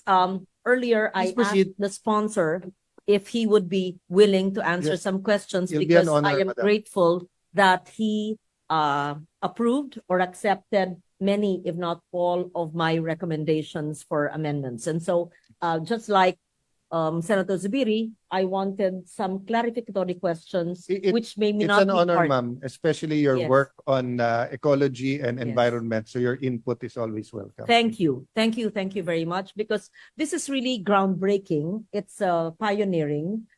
It's important also that we align our climate goals with energy such as nuclear. I just wanted to understand it further, because it aggressively pursues the development of nuclear energy in the Philippines.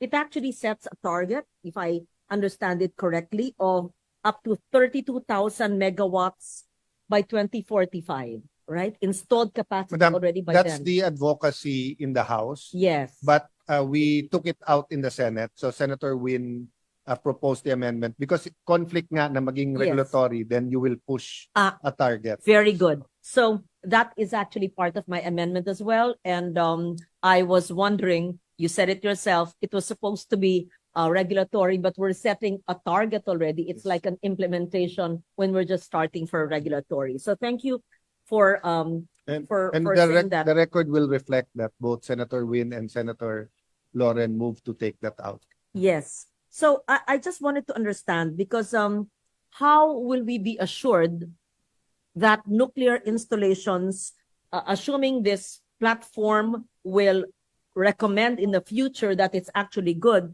will not irreversibly damage ecologically critical areas, which we ourselves had declared in this chamber, or undermine the Philippines' climate adaptation goals? We've enacted more than 120 protected areas and endangered areas in the country.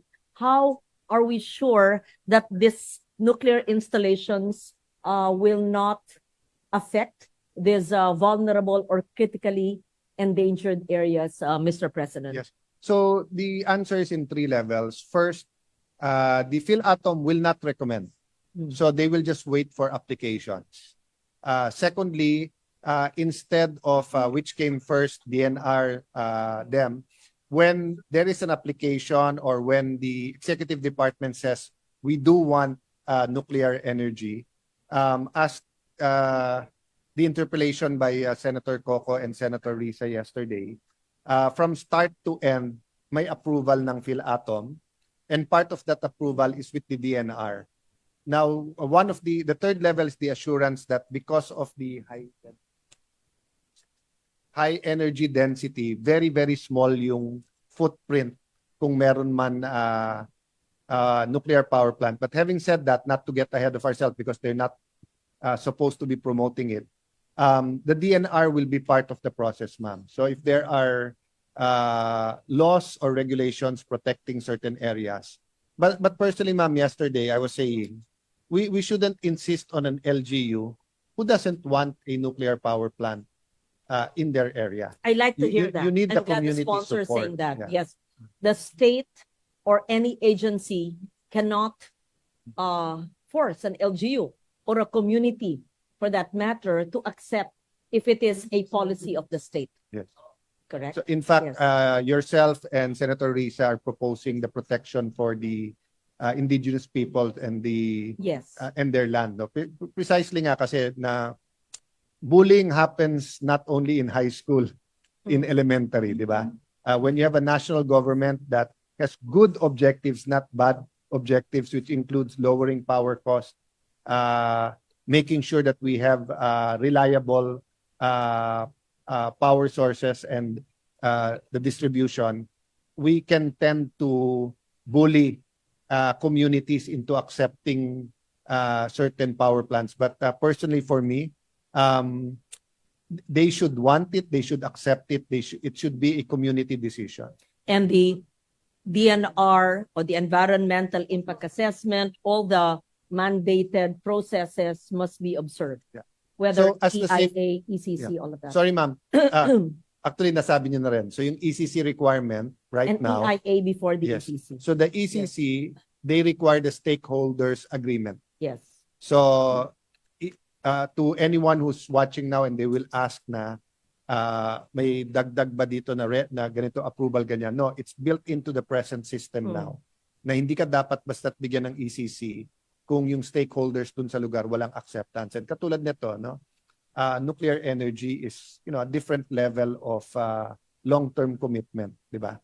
Walang kaibahan yan, let's say, sa mining or sa reclamation, na it has its benefit, but it's disruptive to the community. So the community has to accept that they want it. Thank you for that answer, because it answers my second query on the coastal communities, indigenous peoples communities, to make sure they are not displaced, excluded, or endangered lives because of nuclear facilities. So I wanted to know from the sponsor, Mr. President, why the bill seems silent, unless I didn't understand all of it, on the potential risks of nuclear accidents in an archipelago that is among the most disaster-prone in the world. It mentions coordination with FIVOLCS, mentions earthquake, volcanic eruptions, and typhoons as not theoretical risks, that they're recurring and fortuitous events. So can we realistically accommodate a technology as high risk and unforgiving as nuclear energy in such a volatile natural environment? So I just wanted that perhaps clearer in the measure, so that we know and acknowledge that we are very disaster prone. As we know, we're very vulnerable. There are many fault lines, etc. Well, two things, no? So, Madam President, Mr. President and Madam Senator, the bill actually deals more with the other use of nuclear energy or atomic energy, which includes medical, agricultural, food, etc. So if ever we will go into nuclear energy or nuclear power plant, that's a political decision. So the job of PhilAtom is to have the best and most independent body based on international standards of assessing the safety, providing the safeguards, and also the security. So as an example, no, so if I was the committee chair of the Committee on Energy and I was pushing for nuclear energy, I would say that Japan has much more challenges than us sa earthquake, sa tsunamis, etc. But they decided to go into nuclear. And actually, it was the tsunami that caused the damage, not the earthquake. Having said that, I could also be on the opposite side, saying that dapat hindi pumasok ang Japan sa nuclear energy. So the decision to go into to build a nuclear power plant or to use nuclear energy for our power source is a political decision. What PhilAtom will do is based on the highest standards, regulate, and then say kung pumasa yun o hindi. So from transportation, from accreditation of the entities, of the people, etc. So they're not supposed to say na dapat tayo mag-nuclear energy o hindi.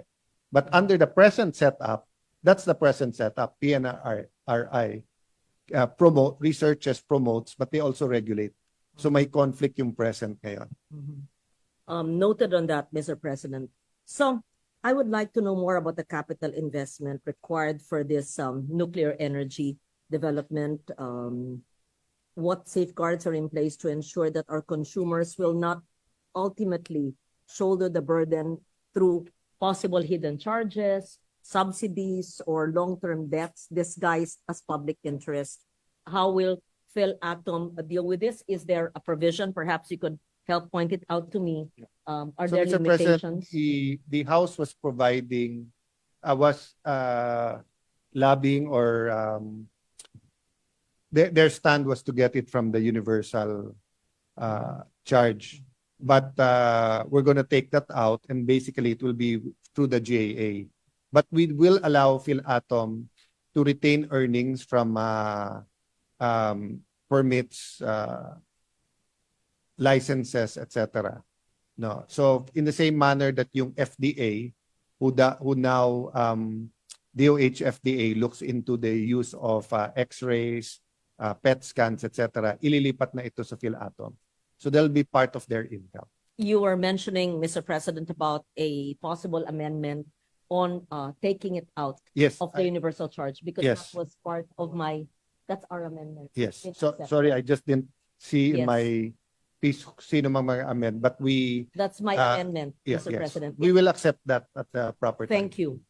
Do I get it now? Do I take it to mean that I can read now my amendments, or if the sponsor had accepted already Yes. all my So, amendments, we you can just- just read it into the Yeah. record? We passed page 9. My Yes. next amendment is on page 15. That is from Okay.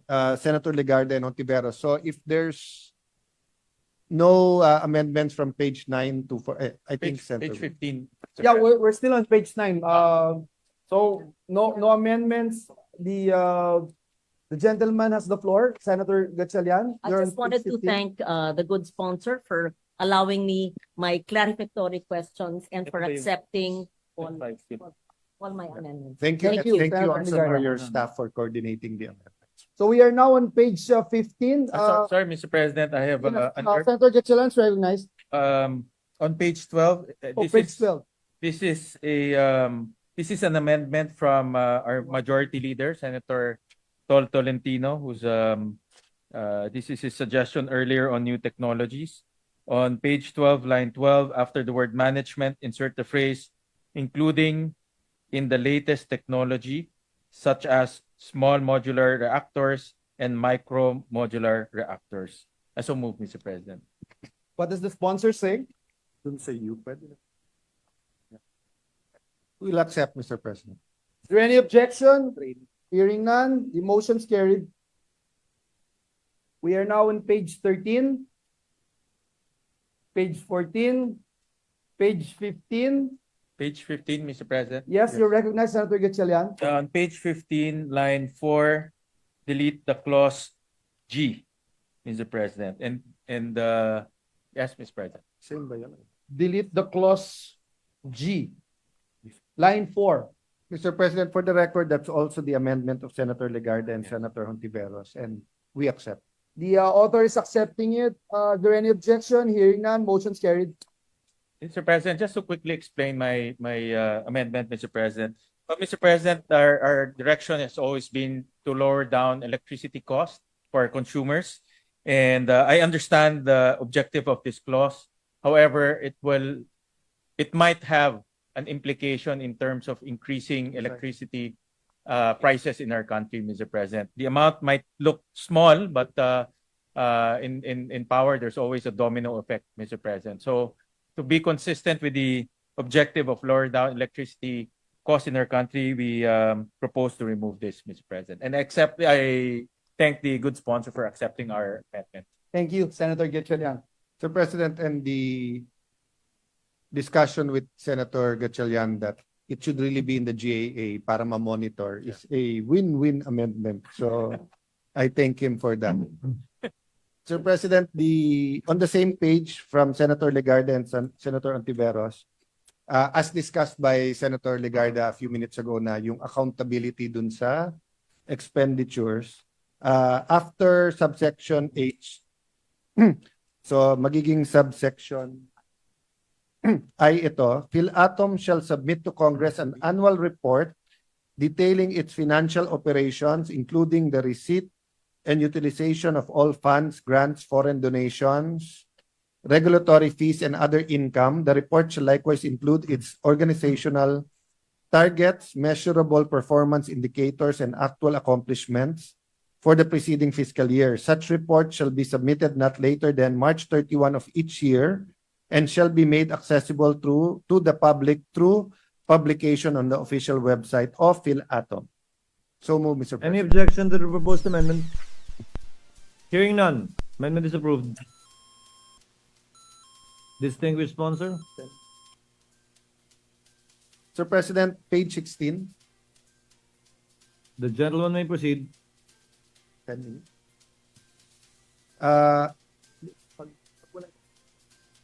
Mr. President, on page 16, section 12, line 14, allow me to just talk a little bit faster. Insert the phrase, subject to applicable laws and freedom of information. So, subject to applicable laws and freedom of information at the beginning of the provision before the words, the Phil-Atom shall promote. I so move, Mr. President. Any objection to the proposed amendment? Hearing none. Same is approved, subject to style. Mr. President, on page 17, this is from PNRI. Line 1, before the word construction, insert the word citing, and a comma. Yan. Any objection to the proposed amendment? Hearing none. Motion is approved. From DOE, Mr. President, on page 17, line 20, replace the word provide with the phrase cooperate with, and delete the phrase with all assistance necessary. I so move. Any objection to the proposed amendment? Hearing none. Amendment is approved. From the DOE, Mr. President, on page 18, line 17 to 18, and the word with, delete the phrase the Philippine Institute of Volcanology and Seismology and replace it with relevant government agencies. Any objection? Hearing none. Motion is approved. Mr. President, What is the pleasure of the Honorable Gatchalian? Same on page 18, Mr. President, on the same page, line 24, after the words as a, insert the word continuing. So move, Mr. President. What does the sponsor say? Accepted, Mr. President. Any objection? Having been accepted by the sponsor, there being no objection, same is approved. Mr. President, next Same page page. 20. Go ahead, Yeah. please. So same page, Mr. President. On page 18, line 25, delete the phrase for commercial power generation. So move, Mr. What does the sponsor say?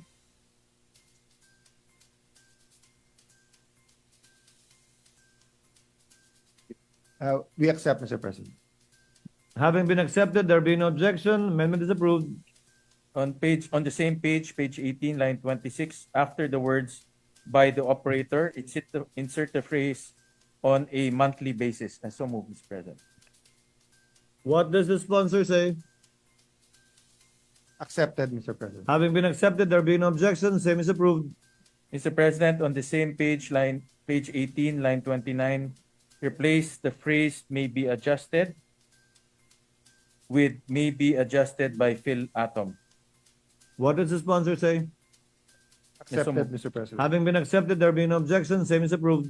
And lastly, on page 18, line 32, after the phrase passed on to the, add the word electricity. So move, Mr. President. What does the sponsor say?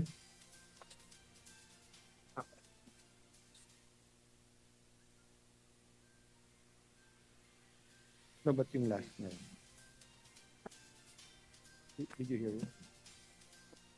Mr. President, sorry, Senator Win, there was just a clarification kasi later on, same page ba to? Yes. Yeah, there's just to manifest, may amendment din si Senator Legarda and Senator Hontiveros that line 25, delete the words amount of Philippine 0.06 kilowatt hour and replace it with an amount to be determined by Phil-Atom in consultation with the Energy Regulatory Commission. Would that also be acceptable to Senator? So this is an anterior amendment. Yes, Mr. President. Any objection to the anterior amendment? Hearing none. Yes. Amendment is approved. Yes. Now, what does the sponsor say to the amendment of the Honorable Gatchalian earlier on line 29? Yeah, accept, Mr. President. Having been accepted, there being no objection, proposed amendment is approved. Majority Floor Leader. Yes, Mr. President. Mr. President, with the indulgence of our colleagues, may I move that we suspend consideration of Senate Bill number 2899 under Committee Report number 429. So move, Mr. President. Any objection? Hearing none, motion is approved. Thank you, Mr. President. May I ask for a minute suspension, Mr. President? Session is suspended.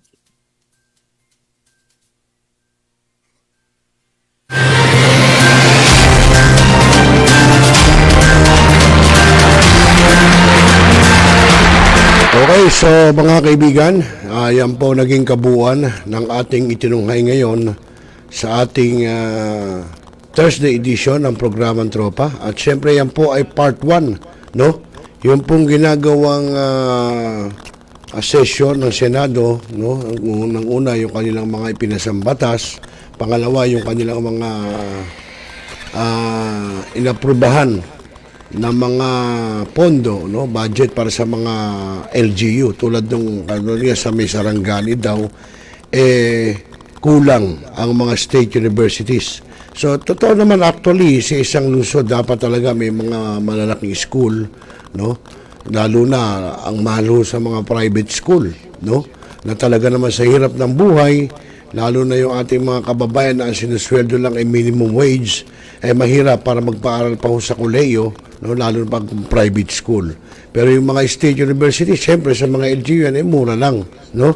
Kumbaga sa makakayanan ng bawat kababayan natin, lalo na yung mga minimum wage earner, nakakaya po, no? Pero ganun pa man, kahit sabihin nating mga state university sa mga LGU, hirap pa rin, no, yung ating mga kababayan na magpaaral sa kanilang mga anak. Siyempre, kasama, may uniform pa may mga libro. Siyempre, may mga thesis pa yung tinatawag yan. So, may mga projects. So, kaya medyo mahirapan. Kung merong mga state university, kahit paano, hindi ganun kabigat para sa ating mga magulang, no, na magpaaral sa atin ng mapagtapos ng kolehiyo ang ating mga anak. Okay mga kaibigan, sa oras na alas 8:17 po ng gabi Philippine Standard Time, ay bago tayo magpaalam, maraming salamat muna, no, kina Brixman Saikir, no, ng Cebu City. Ricky Boy, yung sinasabi ko, pakiano mo yung contact, tapos ibigay mo sa akin. At ganyan kay Mr. Pink Patotoy, no, hindi sumasagot sa ating chat. Oo. At syempre kay Ate Ruth Peregrino ng Barangay Bayan-Bayanan dyan sa Malabon. Ganyan kay Kuya Marvin Dilloso ng Barangay Balangkas dyan sa Valenzuela City. Ayan, maraming salamat sa lahat ng sumubaybay, no? At pasamantala po, wawakasan muna natin ang ating live streaming ngayong araw ng Huwebes, ika-5 ng buwan ng Hunyo, taong 2025. At bukas magbabalik tayo para sa part 2 ng ginagawang session ng Senado, no, sa kanilang plenaryo, para malaman ng ating mga kababayan kung ano pa ang mga ginagawa ng ating mga mambabatas. Muli, sa ngalan po ni Mr. J, ang ating technical engineer, ay magpapaalam po muna ako at magbabalik po muli araw ng bukas. Muli, ako po inyong lingkod, ROCEL Lo Pez, ang nagsasabi magandang gabi sa lahat at mapayapang magdamag. Magandang gabi po.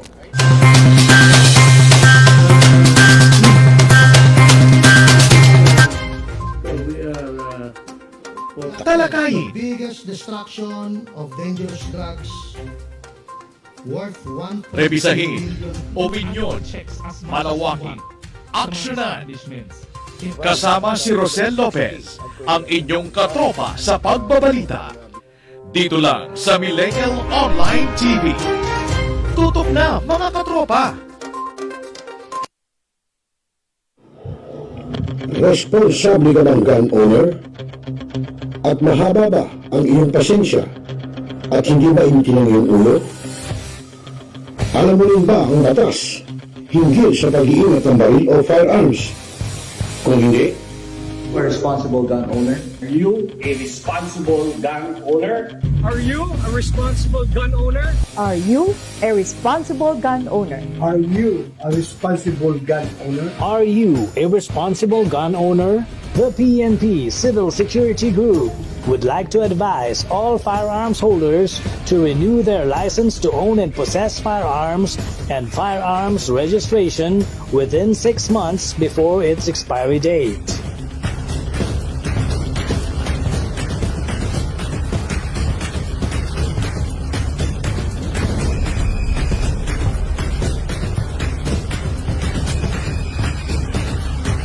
Tumawag na at makipag-ugnayan. Be a responsible gun owner. One Gun Pilipinas ang sagot, mga katropa at kaganos. Tayo ituturo sa inyo ng One Gun Pilipinas o OGP ang lahat ng legal na paraan at proseso upang ikaw ay maging isang responsableng gun owners.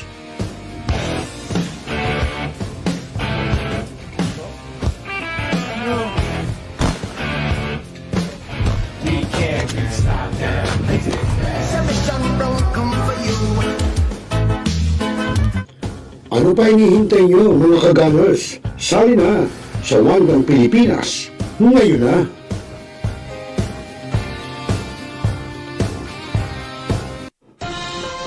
Mga pangyayaring naganap sa loob at labas ng ating bansa, mga balita sa loob ng isang linggo. Inyong mapapakinggan dito lang sa News Recap ng Millennial Online TV News and Updates. Ihahatid sa atin ni Kasi Salit ang katropa nyo sa pagbabalita. Matapos, sagutaan ng balota sa halalan kamakailangan. Tutok na, mga katropa! Mga milenyo, pagod ka na ba galing sa trabaho? At gutom na sa maghapong pagtatrabaho? Pero wala kang pagkain sa bahay? Narito na ang sagot, mga katropa. Ang super manok lechon, napapawi sa inyong gutom at siguradong mapapa-analyze ka dahil sa tender juicy na jam mo pa. At siguradong malinis at bagong katay buhat sa farm. Kaya super masalasa at pangmasa pa. Ano pa hinihintay nyo mga katropa? Takbo na sa Super Manok Panteño Siniluan at bumili na. Baka maabusan ka, katropa.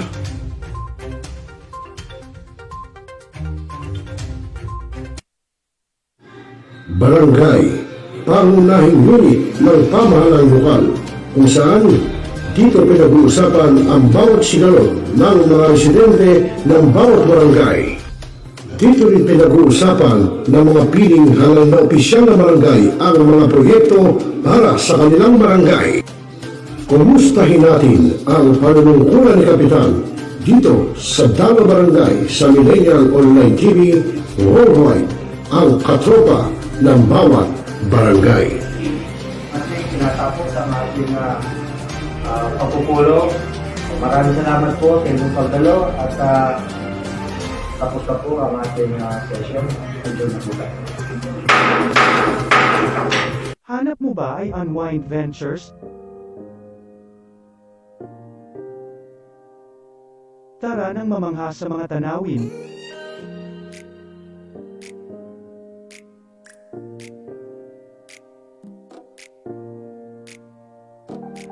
Ano man ang iyong travel goals?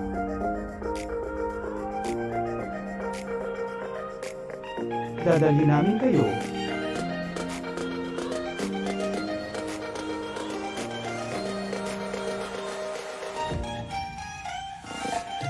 Sa Unwind Ventures at saya.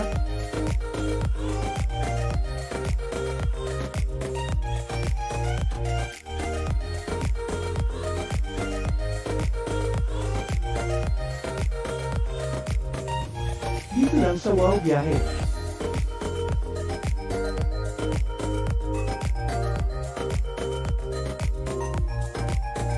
Kaya wow, di ba? Abangan dito lang sa Millennial Online TV.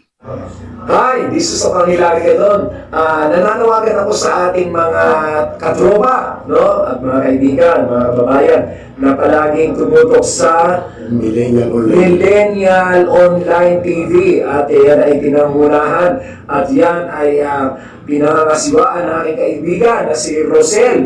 At ang mga nanunood dyan ay hindi bobo! Pinaigting, pinalakas ang bagong News Online TV ng bagong milenyo. Millennial Online TV, ang katropa mo sa pagbabalita.